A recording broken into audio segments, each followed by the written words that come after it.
Asseyez-vous quand je vous le dirai, résonna la voix de l'agent Morrison dans la salle d'audience d'Aland. Monsieur, j'essaie simplement de trouver mon avocat commis d'office. Clac. La paume ouverte de Morrison frappa le visage du vieil homme avec une telle violence que du sang apparut instantanément sur la lèvre fendue de Theodore Washington.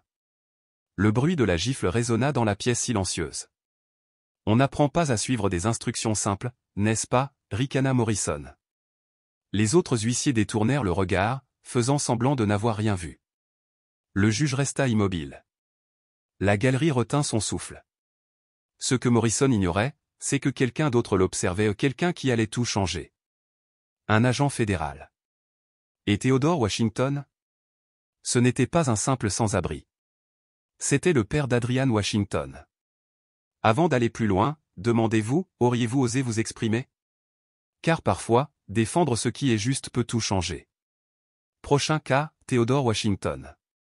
Theodore, 71 ans, se leva lentement, ses mains burinées serrant un ticket de stationnement froissé. La salle d'audience vibrait du chaos habituel du lundi. Vous êtes Washington, aboya l'agent Morrison sans lever les yeux de ses papiers. Oui, monsieur. C'est moi.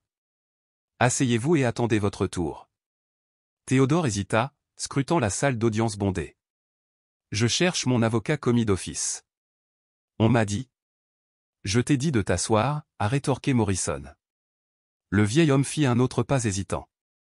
Monsieur, il faut juste que je trouve. Fissure.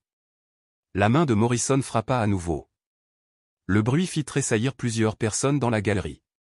Theodore trébucha en arrière, le sang coulant de sa bouche. Quand je dis « reste assis », on n'apprend jamais. Theodore pressa un mouchoir contre ses lèvres, mais ne dit rien. Sa dignité, bien que tachée de sang, demeurait intacte. Au troisième rang, un jeune homme noir vêtu d'un costume coûteux observait chaque instant. Sa mâchoire se serra. Ses yeux brûlaient de colère. Il vit le sourire suffisant de Morrison. La façon dont les autres policiers faisaient semblant de ne rien remarquer. L'indifférence du juge.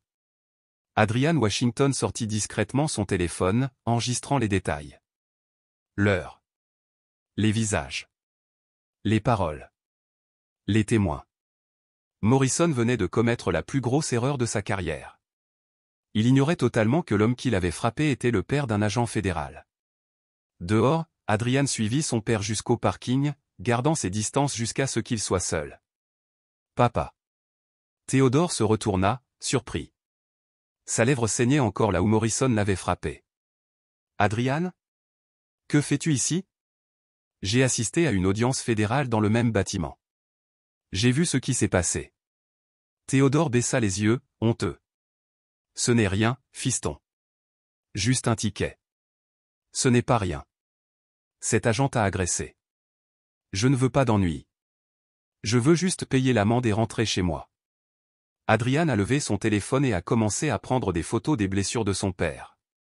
Papa, ce n'est pas la première fois, n'est-ce pas? Theodore hésita, puis admit, il m'a arrêté le mois dernier. Il m'a traité de « petit gars ». Il m'a dit que les gens comme moi devraient rester à leur place. Et tu ne l'as pas signalé? Le signaler à qui? À ses amis? Adrian posa une main sur l'épaule de son père. Papa. Je dois te dire quelque chose. Je suis agent fédéral. FBI. Division des droits civiques. Ce qui s'est passé là-bas n'était pas seulement une agression. C'était un crime fédéral. Je ne veux pas causer d'ennuis, mon fils. Il ne s'agit pas de lui causer des ennuis. Il s'agit de l'empêcher de faire ça à quelqu'un d'autre. Theodore toucha sa lèvre gonflée, incertain. Tu crois vraiment qu'on peut faire quelque chose? Je sais qu'on peut. Mais tu dois me faire confiance. Pour la première fois depuis le tribunal, Theodore sourit faiblement. D'accord, fiston. Qu'est-ce qu'on fait? Adrian l'a emmené directement à l'hôpital général d'Auckland. Je vais bien, protesta Theodore. Non, papa. Il nous faut des documents. Il nous faut un rapport médical officiel. Le docteur Sarah Chen a examiné Theodore attentivement, photographiant les ecchymoses et notant la lèvre fendue. Cette blessure correspond à un coup porté à main nue, a-t-elle confirmé. La force était importante. Peux-tu mettre ça par écrit, demanda Adrian. Bien sûr. Depuis l'hôpital, Adrian a conduit son père au bureau local du FBI à San Francisco. Mon fils, les gens vont me regarder, murmura Théodore. Papa, tu es là comme tout le monde. À l'intérieur, le superviseur d'Adrian, James Patterson, a examiné le rapport médical et les photographies. Il s'agit clairement d'une violation des droits civiques, a déclaré Patterson avec fermeté. L'agent Morrison a usé de son autorité pour agresser un citoyen en raison de son origine ethnique. Que se passe-t-il maintenant, demanda Théodore. Nous ouvrons une enquête fédérale, répondit Patterson. Cette affaire sera enregistrée sous le numéro de dossier SF 2024 CR 0847. Adrian sortit les formulaires nécessaires. Papa, je dois prendre ta déposition complète. Tout ce qui s'est passé aujourd'hui, et tout ce que Morrison a fait auparavant. Est-ce que ça va vraiment marcher, demanda doucement Théodore. Patterson le regarda dans les yeux. Monsieur, lorsque des agents fédéraux sont témoins de violations des droits civiques, nous ne nous contentons pas de signaler. Nous agissons. Adrian retranscrivit chaque mot de la déposition de son père. Morceau par morceau, ils commencèrent à monter un dossier. Pour la première fois, Théodore se sentit écouté. Morrison ignorait que l'homme qui l'avait frappé avait un fils dépendant de l'autorité fédérale. Le chasseur allait devenir la proie. Le lendemain matin, Adrian était assis à son bureau, penché sur le dossier personnel de Morrison. 23 plaintes en 18 ans. Toutes classées sans suite. C'est impossible, murmura-t-il à Patterson. Aucun policier ne reçoit autant de plaintes sans qu'au moins une soit retenue, à moins d'être remplacé. Adrian a suivi le schéma. Toutes les plaintes provenaient de minorités. Toutes les enquêtes étaient menées par le capitaine David Fuller. Tous les dossiers étaient classés en 2 semaines. J'ai besoin de parler à quelqu'un qui a déjà essayé de dénoncer Morrison. Il a trouvé le nom, Maria Santos. Ancienne agente des affaires intérieures. Mutée brutalement en 2018. Il l'a retrouvée à Stockton. Madame Santos, je suis l'agent spécial Washington du FBI. J'ai quelques questions à vous poser sur Samuel Morrison. Son visage pâlit. Je ne peux pas parler de lui. Madame, il s'agit d'une enquête fédérale. Vous êtes protégée. Elle jeta un regard nerveux autour d'elle. Ils m'ont menacé. Ils ont dit que je perdrais ma pension si je parlais. Qui t'a menacé? Capitaine Fuller. Qu'a fait Morrison? Ses yeux se remplirent de douleur. Il a tellement battu un père mexicain qu'il a dû être opéré. J'ai tout documenté. Photos, témoins, rapports médicaux. Qu'est-il arrivé aux preuves? Fuller l'a fait disparaître. Il a dit que la famille mentait. Adrian se pencha en avant. Madame Santos, je pense que Morrison vient de commettre sa plus grosse erreur. Seriez-vous prête à témoigner? Elle hésita, puis hocha la tête. Si vous pouvez me protéger, oui. Cet homme doit être arrêté. Le mur protégeant Morrison a commencé à se fissurer. Maria Santos a rencontré à nouveau Adrian, cette fois dans un bureau sécurisé du FBI, accompagné de son avocat et tenant un petit enregistreur vocal. Je l'ai caché pendant 6 ans, dit-elle en le posant sur la table. Je savais que j'en aurais peut-être besoin un jour. Qu'est-ce qu'il y a dessus? Morrison, je parlais à un autre policier du passage à tabac de ce père mexicain. Il pensait que je n'étais pas là. Elle a appuyé sur play. La voix de Morrison emplit la pièce, j'ai cassé 3 côtes à cet imbécile. Ces gens doivent savoir qui commande. La mâchoire d'Adrian se serra. Quand est-ce que cela a été enregistré? Mars 2018. 2 jours après l'incident. J'ai essayé de l'utiliser dans mon rapport. Ce qui s'est passé? Fuller m'a convoqué. Il m'a dit que si je ne laissais pas tomber, je perdrais tout. Puis ils m'ont transféré à Stockton. Pourquoi n'es-tu pas allé plus haut? J'ai essayé. Le bureau du juge Sterling gère la plupart des affaires policières. Son greffier m'a dit que le juge n'était pas intéressé par les plaintes d'un employé mécontent. Adrian prit des notes minutieuses. C'est le commis qui a dit ça? Oui. Petit à petit, la vérité s'est révélée. Adrian savait ce qu'il fallait faire. Cette fois, Morrison ne s'en irait pas. Elle s'arrêta à 1 mètre de lui. Marcus leva les yeux, perplexe. Sarah fouilla dans la poche de sa robe et en sortit un petit objet, une série de plaques d'identité, ternies par le temps. Elle les déposa délicatement sur la table devant lui. Ces documents appartiennent au sergent-chef Michael Coleman, dit-elle doucement, pour que seul Marcus puisse l'entendre. Il voulait que tu les gardes. Marcus fixait les plaques. Sa main tremblait tandis qu'il les attrapait. Dès que ses doigts touchèrent le métal froid, sa respiration changea. Un silence absolu s'abattit sur la salle d'audience tandis que cet homme brisé serrait les plaques contre sa poitrine. Sarah retourna à sa place. Personne ne parla. Personne ne bougea. Marcus ferma les yeux et, pour la première fois depuis des années, il n'était plus seul. Le silence était accablant, pourtant quelque chose changea dans la pièce. Ce qui s'est passé ensuite n'aurait jamais dû se produire dans ce qui aurait dû être une affaire de routine pour trouble à l'ordre public. David Harrison s'est levé et s'est adressé au tribunal avec la force d'un homme sur le point de changer le cours de l'histoire. Votre honneur, je demande la permission de présenter des preuves concernant la véritable identité et les états de service de Marcus James Washington. Il a posé un épais dossier sur la table, des documents portant l'entête du Pentagone, des rapports de mission classifiés et des dossiers de félicitations enfouis au plus profond de la bureaucratie militaire depuis plus d'une décennie. Marcus Washington n'a pas seulement servi son pays, a poursuivi Harrison. Il a sauvé des vies. Il a empêché la mort d'au moins 6 soldats américains lors d'une attaque à l'engin explosif improvisé dans la province de Kandahar, en Afghanistan, en 2009. L'expression confiante du procureur commença à se fissurer. La galerie se pencha en avant, suspendue à chaque mot. Harrison a lu le rapport militaire officiel, le sergent Washington est resté en position sous un feu nourri après avoir assuré l'évacuation de 3 soldats blessés.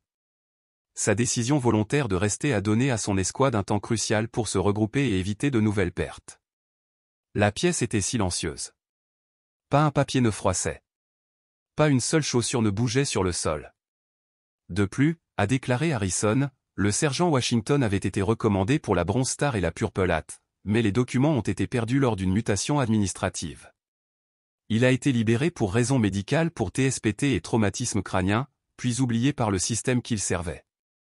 La voix de Sarah était ferme, mais ses yeux brillaient. Ce n'est pas seulement une affaire. C'est le portrait d'un échec systémique. Un homme qui a servi avec honneur, qui a été écarté par négligence administrative, et qui est maintenant assis ici, accusé alors qu'il aurait dû être honoré depuis des années. Elle fit un geste vers le fond de la salle d'audience. 2 officiers militaires entrèrent. L'un d'eux portait une petite boîte bleue. À l'intérieur se trouvait une Purple Hat, une distinction honorifique retardée de 15 ans. Marcus le regarda, mais ne parvint pas à comprendre ce qu'il voyait. Lorsqu'il comprit ce que c'était, son premier réflexe fut de refuser. Non, dit-il doucement en secouant la tête. Je n'ai pas sauvé Michael. Il est mort à cause de mon échec. Sarah s'approcha de lui, non pas en juge, mais en mère. Sa voix s'adoucit. Il a survécu grâce à toi. Il est rentré. Il m'a écrit. Il t'a décrit comme l'homme le plus courageux qu'il ait jamais connu, et il m'a demandé, s'il lui arrivait quelque chose, de te retrouver et de te remercier. Marcus ne dit rien. Il se contenta de pleurer. Et dans cette salle d'audience, où il n'était considéré que comme un intrus, tout le monde se leva. Le procureur. Le greffier. Les officiers. Toute la galerie. Personne ne parla. Personne n'en avait besoin. La voix de Harrison rompit le silence. Les faits montrent que Marcus Washington a sauvé à lui seul 6 vies, dont celle du sergent-chef Michael Coleman, qui a survécu 3 ans de plus grâce au courage de cet homme. Il a traîné des soldats blessés sous le feu ennemi, et resté sur place pour les protéger et a porté ce fardeau seul pendant 15 ans. Sarah a ressaisi. Toutes les charges sont abandonnées. L'État prendra immédiatement en charge toutes les prestations et tous les soins médicaux dus au sergent Washington en vertu de la législation fédérale sur les anciens combattants. L'un des officiers s'avança et épingla la Purple Hat sur la veste usée de Marcus. Ses mains tremblaient en touchant la médaille.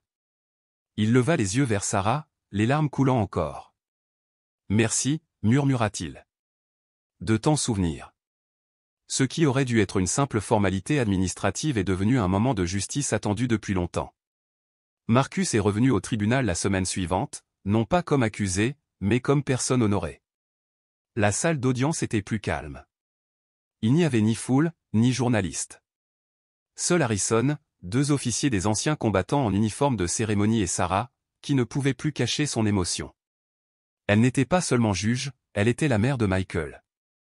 Une femme qui partageait la dette que ce pays avait envers Marcus. Marcus entra vêtu d'un costume simple. Sa barbe était taillée. Son dos était encore voûté non pas à cause de l'âge, mais à cause du souvenir. Un poids qui commençait enfin à s'alléger. Il fut appelé au centre de la pièce. Un officier lut la contravention d'une voix posée. Pour sa bravoure avérée au combat, sa conduite impliquant un risque personnel et sa contribution directe à la survie des membres des forces armées, l'armée américaine décerne à titre posthume la Bronze Star au sergent Marcus James Washington. La boîte bleue s'ouvrit. La médaille brillait sous les lumières. Mais Marcus ne bougea pas. Il la fixa comme un miroir brisé reflétant un passé qu'il ne pouvait effacer. « Je ne mérite pas ça », murmura-t-il. « Il est mort. » La pièce redevint silencieuse. Harrison s'avança et posa une main rassurante sur l'épaule de Marcus. Mais il a vécu assez longtemps pour rentrer à la maison. Pour écrire. Pour te remercier. Pour donner plus de temps à sa famille grâce à toi. Sarah descendit du banc, la voix posée mais pleine d'émotion. La mort n'efface pas ce qui a été sauvé, sergent. Vous avez donné du temps à mon fils. Vous avez donné à notre famille quelque chose qu'aucun mot ne saurait décrire. Marcus ferma les yeux. Un sanglot lui échappa. Il portait encore en lui la culpabilité comme une vieille arme. J'ai juste fait ce que n'importe qui aurait fait, murmura-t-il. L'officier lui tendit la médaille. Marcus la tenait à 2 mains, hésitant entre la porter ou simplement la tenir. Finalement, il appuya son front contre elle. Merci, murmura-t-il doucement. De ne pas m'avoir complètement oublié. Le geste suivant survint d'une manière inattendue. Le procureur se leva, se redressa et salua. Toute la salle suivit. Non par protocole, mais par respect. Dehors, la pluie avait cessé. Le soleil filtrait à travers les fenêtres, projetant de longues ombres dorées. Marcus sortit lentement, la médaille épinglée sur sa poitrine. Harrison à ses côtés. Pour la première fois depuis 15 ans, il ne marchait pas seul. Certains héros ne portent jamais leur médaille. Mais parfois, elle les trouve quand même. Et parfois, la justice trouve sa voie, même dans le silence. L'avocat de Morrison a tout tenté. Il a appelé le syndicat de police, mais celui-ci a refusé de l'aider après avoir entendu les aveux enregistrés. Sam, dit doucement l'avocat, le syndicat dit que tu es seul. Ils ne défendent pas les violations des droits civiques. Et si on faisait appel? On pourrait parler au juge Sterling. Sterling a été arrêté. Tout nouveau juge verra l'affaire clairement. Morrison, désespéré, tenta d'appeler Fuller depuis la prison, mais celui-ci ne répondit jamais. Le bureau de Sterling était vide. Il avait été suspendu dans l'attente de son propre procès. L'avocat était assis en face de Morrison dans la salle de visite. Le procureur fédéral a proposé un marché. Quel genre d'accord? Plaider coupable aux accusations d'agression 22 ans au lieu de 30. J'ai 50 ans. Je serai un vieil homme quand je sortirai, murmura Morrison, la voix tendue par la panique. Sam, ils ont un enregistrement de toi avouant avoir cassé les côtes de quelqu'un. Maria Santos est prête à témoigner sur la dissimulation. Ils ont tes propres déclarations. Morrison frappa du poing sur la table. Tout ça à cause d'un vieil homme? Une stupide gifle? Non, Sam, répondit l'avocat d'un ton neutre. C'est à cause des 23 victimes en 6 ans. Le vieil homme avait justement un fils qui savait se défendre. La voix de Morrison baissa. Je veux parler à Adrian Washington, l'inspecteur. Pourquoi? Je peux peut-être lui expliquer. Lui faire comprendre que ce n'était pas personnel. L'avocat secoua la tête. Sam, c'est un agent fédéral. Il se fiche de vos explications. Ce qui l'intéresse, ce sont les preuves, et il en a plein. Morrison se renversa en arrière, les yeux creux. Alors, qu'est-ce que je fais? Vous assumez vos responsabilités. Le juge pourrait faire preuve de clémence. Mais Morrison fixait le mur de béton d'un air absent. Sa protection avait disparu. Sa carrière était terminée. Et tout avait commencé parce qu'il avait frappé le père du mauvais homme. La veille du procès, Adrian Washington réexamina son dossier une dernière fois. 8 chefs d'accusation fédéraux pesaient contre Morrison, chacun appuyé par des preuves solides. Patterson frappa à la porte de son bureau. « Tu es prêt pour demain ?»« Aussi prêt que possible. »« Comment va ton père ?»« Théodore est fort. Il veut témoigner. »« Bien. Son témoignage aura du poids. » Le téléphone d'Adrian a sonné. C'était l'avocat de Morrison. « Inspecteur Washington, mon client aimerait vous parler. »« À propos de quoi ?»« Il veut s'excuser. Peut-être trouver un arrangement. » Adrian marqua une pause, l'air glacial. « Il n'y a pas d'accord. Votre client sera jugé pour tous les chefs d'accusation. Il est prêt à avouer, il sait qu'il a fait une erreur. Il regrette d'avoir frappé ton père. »« Ma relation avec la victime n'a aucune importance, » l'interrompit Adrian. « Il s'agit de justice pour toutes les victimes. » Il raccrocha. Patterson lui lança un regard entendu. « Morrison ne comprend toujours pas, n'est-ce pas? Il pense que c'est personnel. Il ne comprend pas qu'il s'agit de mettre fin à un cycle de violence. » Et Fuller? Sterling? Fuller a accepté un accord, 8 ans. Sterling se bat, mais ses propres enregistrements l'enterreront. Et Morrison? Morrison sera jugé. Laissons le jury décider. Adrian a clos le dossier. Demain, 23 victimes auraient enfin leur jour. Morrison n'avait plus personne pour le protéger. Le système auquel il avait autrefois fait confiance allait le juger. La salle d'audience fédérale était bondée. Théodore était assis au premier rang, vêtu de son plus beau costume. Adrian, calme et concentré, prit place à la table du procureur. Morrison entra, menotté, paraissant plus petit que jamais. Il jeta un rapide coup d'œil à Théodore, mais détourna aussitôt le regard. Le juge Reynolds a ouvert la procédure. Le peuple contre Samuel Morrison. Comment plaide l'accusé? Non coupable, votre honneur. L'accusation a commencé. Mesdames et messieurs les jurés, cette affaire concerne un policier qui a abusé de son pouvoir pendant des années. Théodore fut le premier à témoigner. Il se dirigea vers la barre avec une dignité tranquille. Monsieur Washington, dites au jury ce qui s'est passé le 15 mars. La voix de Théodore était ferme. L'agent Morrison m'a frappé à l'intérieur du tribunal. Je cherchais simplement mon avocat commis d'office. Il m'a dit de m'asseoir, et quand j'ai essayé de m'expliquer, il m'a giflé. Est-ce que tu avais fait quelque chose de mal? Non, monsieur. J'étais simplement perdu. Je ne savais pas où aller. Que as-tu fait après qu'il t'a frappé? J'ai sorti mon mouchoir, j'ai essuyé le sang de ma lèvre. Je n'ai rien dit. Le silence s'installa dans la salle d'audience tandis que l'accusation diffusait l'enregistrement de Maria Santos. La voix de Morrison emplit la salle, je me suis cassé 3 côtes avec ce tas de ferraille. Plusieurs jurés ont secoué la tête, visiblement perturbés.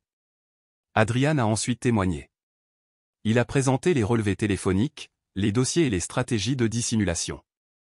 Inspecteur Washington, pourquoi avez-vous poursuivi cette enquête avec autant d'acharnement? Parce que 23 personnes ont porté plainte contre l'agent Morrison. Toutes ont été illégalement licenciées. Il fallait bien que quelqu'un les défende. L'avocat de Morrison a tenté de présenter cela comme une simple erreur, mais les preuves étaient accablantes. 3 jours plus tard, le jury est revenu. Morrison s'est levé pendant que le juge Reynolds lisait le verdict. Pour l'accusation de violation des droits civiques, nous déclarons l'accusé coupable. Théodore sentit les larmes lui monter aux yeux. Adrian resta calme, mais respira profondément de soulagement. Pour l'accusation de complot, nous déclarons l'accusé coupable. Morrison vacillait. Son avocat le stabilisa. Pour l'accusation d'agression sous couvert de la loi, nous déclarons l'accusé coupable. Le juge a ensuite examiné les 8 chefs d'accusation, dont 6 verdicts de culpabilité. Monsieur Morrison, la sentence sera prononcée dans 30 jours. D'ici là, vous resterez en détention fédérale. À l'extérieur du palais de justice, les journalistes se pressaient. Adrian se tenait devant les caméras. Cette affaire démontre que nul n'est au-dessus des lois. Les policiers qui abusent de leur pouvoir devront rendre des comptes. Inspecteur Washington, a demandé un journaliste, était-ce personnel, parce que la victime était votre père? Il s'agissait de rendre justice aux 23 personnes qui s'étaient manifestées. Mon père a finalement été entendu. Théodore s'approcha doucement de son fils. Je suis fier de toi. Adrian sourit doucement. Je suis fier de toi aussi, papa. Tu as défendu ce qui était juste. 3 semaines plus tard, Morrison a été condamné à 26 ans de prison fédérale. Sterling a écopé de 12 ans. Fuller a écopé de 8 ans grâce à son accord de plaidoyer. Le département de police d'Auckland a été contraint de procéder à de profondes réformes sous supervision fédérale. De nouvelles politiques ont été mises en place pour empêcher toute dissimulation future. Adrian a été promu superviseur régional. Théodore a obtenu une indemnisation de la ville. Mais surtout, 31 autres victimes se sont manifestées et ont obtenu justice. Morrison a finalement appris que les actes ont des conséquences. Et Théodore a découvert que parfois, le système fonctionne. 1 an plus tard, Adrian était assis dans son nouveau bureau. Sa mission consistait désormais à veiller à ce que les services de police respectent les règles fédérales. Théodore entra, une lettre à la main. « Mon fils, tu dois voir ça. » La lettre provenait d'Emily Rodriguez, une fillette de 8 ans dont la mère avait été l'une des victimes de Morrison. « Cher Monsieur Washington. Ma mère dit que tu as aidé à arrêter le méchant policier qui l'a blessé. Merci d'avoir fait en sorte que les policiers ne puissent plus faire de mal aux gens. Ma mère dit que tu as fait fonctionner le système. Je veux être comme toi quand je serai grand. Je t'aime. Emily. Adrian sourit, la gorge serrée. Papa, c'est pour ça qu'on l'a fait. Je n'aurais jamais pensé qu'une seule gifle pourrait mener à tout ça. Ce n'était pas juste une gifle, dit doucement Théodore. C'était des années de violence que personne n'a arrêtées. Théodore s'assit. Je suis content que nous ne soyons pas restés silencieux. Moi aussi. Comment se déroule le travail de surveillance? Bien, dit Adrian. Je forme de nouveaux enquêteurs fédéraux, je leur apprends à repérer les schémas de maltraitance. Les victimes me font confiance maintenant. Je comprends ce qu'elles ont vécu. Théodore sourit. Je n'aurais jamais pensé travailler pour le FBI à mon âge. Tu n'es plus à la retraite, le taquina gentiment Adrian. Tu fais bouger les choses. Théodore relut la lettre d'Emily, les yeux brillants. Tu crois que Morrison a appris quelque chose en prison? Je l'espère. Mais ce qui compte, c'est que les autres, ceux qui portent encore des badges, ont appris qu'ils ne peuvent plus se cacher derrière eux lorsqu'ils enfreignent la loi. Et les victimes ont appris qu'elles peuvent parler. Adrian déposa la lettre d'Emily sur son bureau, où elle resterait. Un rappel discret que la justice ne se résume pas à une punition. Il s'agit de s'assurer que le prochain Théodore Washington soit entendu dès la première fois.